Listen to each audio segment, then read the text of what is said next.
नमस्कार, लोकसंदेश न्यूज मध्ये आपलं स्वागत। मी अश्विनी। चला तर पाहूया आजच्या विशेष बातम्या।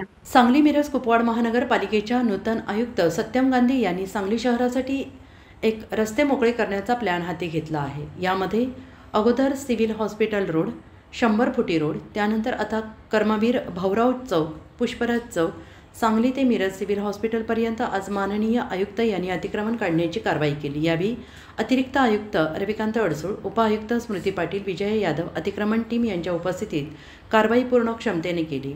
रस्ते अतिक्रमणमुक्त करण्याचा धडाका लावल्यामुळे सांगलीतील वाहतुकीस होणाऱ्या अडचणी आता सगळीकडे दूर होणार आहेत। ही फक्त सुरुवात आहे आणि यानंतर सर्व मोठ्या वाहतुकीच्या रस्त्यावर ही कारवाई करण्यात येणार असल्याचं कळून येत आहे।